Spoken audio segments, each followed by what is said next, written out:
Welcome back to Conveaux Co., my talk show and video podcast. I'm Bella the God, and here's how this works. I introduce the topic, we watch the clip together, I give you my honest take, and then I want yours in the comments. You'll see a question on the screen at some point for every segment, so don't just watch, make sure you participate. This is a conversation, not a lecture. Today's topics are Black and brown immigrants celebrating Black History Month. Our community needs us in the room. Can you be a bad parent but a good person? And small business hours are ridiculous. Okay, our first topic of the day, and I want you to watch this clip with an open mind because this one is layered. Here we go. I have since been informed that because I am not a Black American, well, I am a Black American, but because I'm African, I was born on the continent of Africa, and I don't have any parents and heritage that is born here on this continent, I'm not allowed to celebrate Black History Month. It has come to my attention that Black History Month is only for African Americans who are generationally American, not those of us who came from the motherland to America. I don't know if you guys were aware, but if I told you happy Black History Month this month, if I said anything about Black History Month to you today, I take it back. I so take it back. I was not trying to offend the diaspora warriors. I would like to go back to my quiet corner of the internet. Thank you very much. Woo, baby. I told y'all it's going to get a little layered because she said a bunch of something, but nothing at the same time. I interpreted attitude from this video. I gathered it was a co-op situation.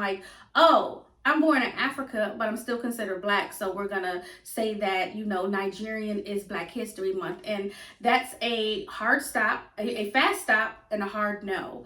The Black History Month is about Black Americans that were born on this soil, not any other soil.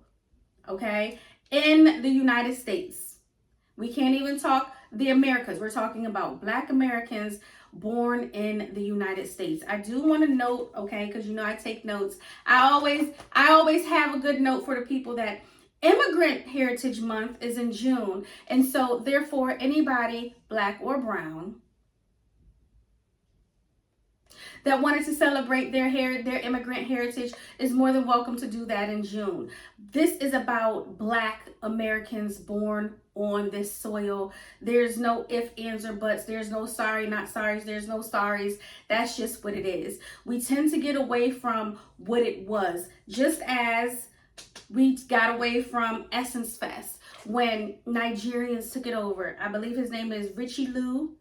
And I don't remember his last name, but by the time you're watching this, it'll be on screen. His name is Richie Lou. When they co-opted Essence Fest, which was a Black American experience, and then they had a gumbo versus jollof rice cook-off or competition, you cannot compare two bad bitches, especially when they are from different parts of the diaspora, baby. That's not something that can be done. So when Black Africans come to America and try to co-opt and take over all of our experiences, it will never be as authentic. It will never be as great. It will never give the same experience because you do not have the experience of being a native Black American from the United States. You just don't, and you won't if you were born anywhere else other than the United States and went through what we went through and were treated how we were treated, okay? So, yeah, now that we have that noted, filed, next. So I just got back home from a community meeting, and in the meeting they're talking about how these developers are trying to come through and just take over our neighborhoods, right? So in my neighborhood, there's this old Quest Diagnostic building that this developer is trying to turn into either a mega church or a soccer gym or something like that. And he is not a part of the community. He just got money, right? And so I got a text message from someone I know who lives within this community about the meeting. And I went to the meeting, and what I noticed is that there were only about 30 of us, first of all. And the majority of the people there were older people. And what I've noticed is that when I go into these types of spaces, these community meetings, it's always our elders, right? And I'm just like, and when I say we, I'm talking about people of my age group and younger, we need to be in these rooms. Like our elders have put in the work for so long. It is time for them to pass the torch. They deserve to rest. They should be in the background still helping if they want to, but we got to be the foot soldiers, y'all. Like, they have done so much for us already. And the fact that there were only 30 people at this meeting is like, it's disappointing, but it's just the nature of where we are, right? But with everything that's happening politically, with everything that's happening to our communities, especially as it relates to education in this county, like, we gotta come together, y'all, and like get off our asses and do what we can to support ourselves, because our elders know, like, they know that, right? That's why they still in the paint doing the work. But somewhere it got lost when it come to us. So I say all that to say is that I implore you all in this good year of 2026 to do something in your community, to get involved in your community in some type of way. And I know we all out here working hard, and it can be hard to carve out that time to do such, but just go out and see what's going on. Like, these people are actively out here trying to take over these historic Black communities. They are trying to close our schools. Like, this shit ain't sweet right now, and we got to put in the work to make sure we holding our commissioners accountable, and again, just making sure we supporting ourselves as a community. So yeah, it's Black History Month. This is the best way to start out the month. I got the message last minute, but I'm glad, I got it, and I went and I got to see what the conversation was about and what's happening, because shit is very real out here, and we don't have time to sit on our laurels. Just saying. So that's my good Black history word for the day. Y'all get involved in the community, please, and thank you. I thought this video was very important for the conversation, simply because I'm 42, I'm an older millennial, and I just want to say that it is now our time to be in these community meetings.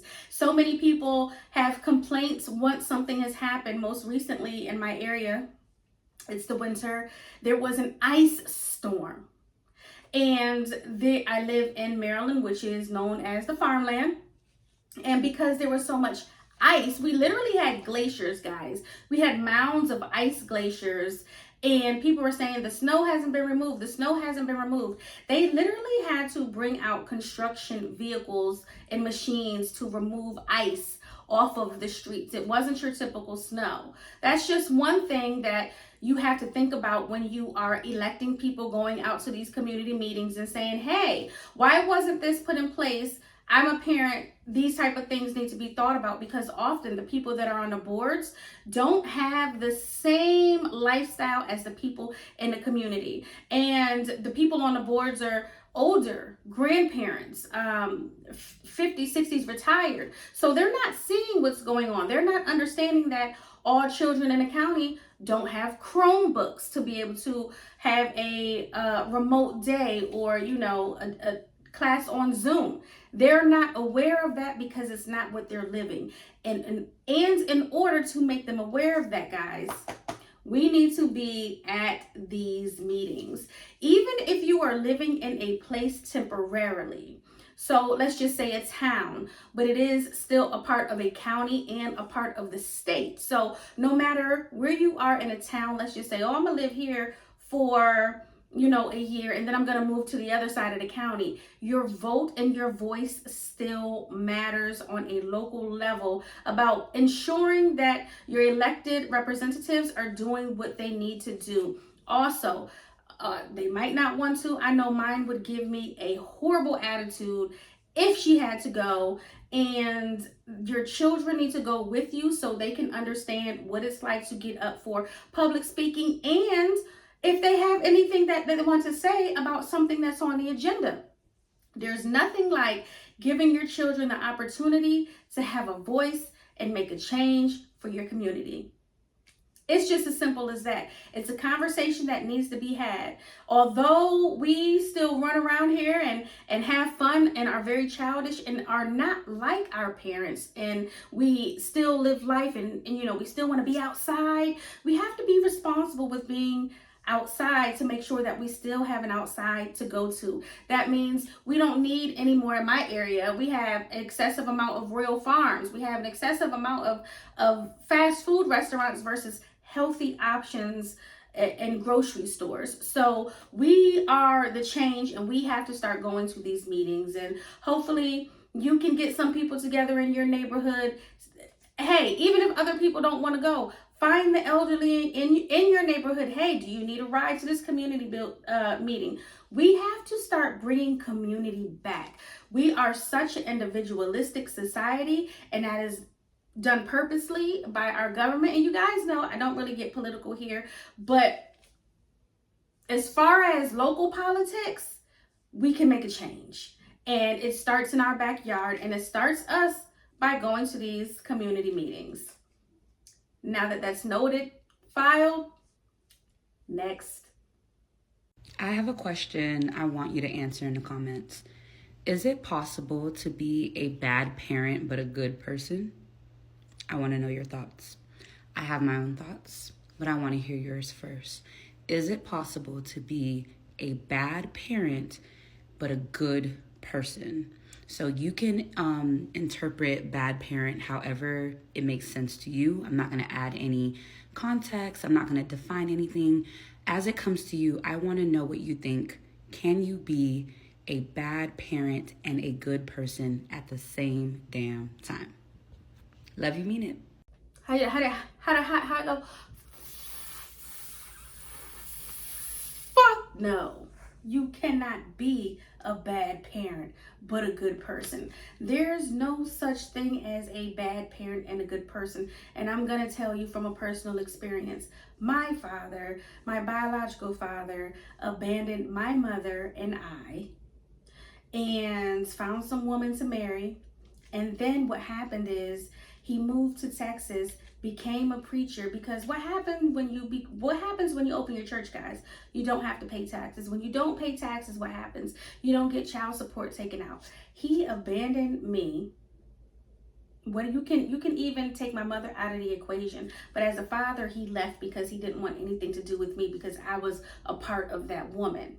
Hello? A lot of people don't take care of their kids because the kids were the icing on top for the relationship. But now that the relationship is gone, I don't have to deal with those kids. That's what a lot of people do. And I'm not just necessarily talking about men. We can talk about women too. I'm speaking from my experience. And what was the question again? Can you be a bad parent and a good person? No. Fuck no. Fuckity fuck no. All the fucks to the no. This episode is probably not gonna make the cut if YouTube comes over here. But no, you cannot be a good person if you are a bad parent. Because how dare you abandon anything that came from you? Whether you claim that you wanted a child here or not, there are precautions that both adults can take. Both the conceiving woman and the man giving the sperm to make sure that a child is not brought into this world. So again, the question states, can you be a bad parent and a good person? No. And now that we have that noted, filed, next. No shade, aka all shade. If you can't afford for your business to operate during regular business hours, then just close. Like, y'all be open from 11 to 3 p.m. on Mondays and Thursdays, and then sometimes still got the nerve to close early. Please don't piss me off. my take on small businesses, and in my opinion, I'm going to speak on the Black community because that's what I've been around. When I was in Baltimore, there were lots of businesses that were closed on Sundays and Mondays. It was very odd to me moving from the Washington, D.C. metropolitan area where establishments were open damn near 7 days a week, okay? Minus your small, business owners. That was very odd for large scale companies and restaurants to be closed. Now, let's take it down to what we were talking about, small businesses having ridiculous hours. This goes into Business 101. When you want to start your own business, you have to be accommodating to your clients. You cannot only work 9 to 5 Monday through Friday when most of your clientele also works 9 to 5 Monday through Friday. Is it a luxury service? For let's talk about women getting their nails done, their lashes done and stuff like that. It is a luxury service, but every woman does not have the capacity to take off to be able to get these services done. So then you complain about not being able to sustain yourself, but you're also not willing to work with your clients, okay? There's one girl that I know, she wanted to do nails, but she was only open from 5:30 to 9:30 Monday, Wednesday, Thursdays. Girl, by the time I'm getting my kid, and this is when my daughter was younger, by the time I make it home, by the time I get her settled, all of this is done, closed, over with, right? So you cannot say you're not getting support from your community if you have odd hours, because to me, that states that you are also a 9 to 5er, and this is a hobby. You can't make it be full-time if you're not putting in the full-time work. Are y'all hearing me? When you go back, I believe 100% that every business owner needs to take some sort of customer service class, Business 101, at least some core classes and what it takes to run a business, because the girls don't know, especially when the young lady was like, 5:30 to 9:30 Monday, Wednesday, Thursday, and you can't bring kids. Who's coming to see you? Who is your clientele? Who are you aiming to get in your door so you can take this full time? Not working mothers, right? And so also when you have the people that work nights, people also don't take that into consideration. The people that work 3 to 11 or overnight, 11 to 7. Small businesses have ridiculous hours, and I am sold. That's why a lot of businesses start and they cannot sustain because of their business hours. You can't necessarily, let's take it into consideration. When there was Valentine's Day, people were just talking about how they wanted to get their face beat, and a lot of the makeup artists weren't taking clients on February 14th because they too wanted to go out with their significant other. Now, what does that, do they deserve to have Valentine's Day off? Absolutely. But the girls weren't even working I remember my hairstylist used to open at 4 and 5 o'clock, sometimes 3 a.m. on Saturday morning, and she was done by 1 p.m. and she still had her entire day. She could go home, take a nap, get up, and enjoy her Saturday. Now, the girlies aren't even saying, hey, I'll work, 6 to 12, 6 to 2. They're like, no, I'm off. To me, this generation of business owners are not hustlers, they're not grinders, and they don't know what it takes to get that money. Just because you charge $250 for a service doesn't mean that, we're getting $250 worth of service. Hello, you hear me? Just because you're charging what you charge doesn't mean you're worth that price. Your prices have to be higher for you to sustain your life, because you don't have the high clientele numbers, because you don't have good business hours and practices. And that is a wrap on today's Convo & Co. I gave you my take, and now I want yours. Drop your thoughts in the comments on any of today's topics, because this conversation doesn't stop when the video ends. If you're new here, subscribe and come back every week because we always have something worth talking about. I'm Bella the God, and I'll see you next time.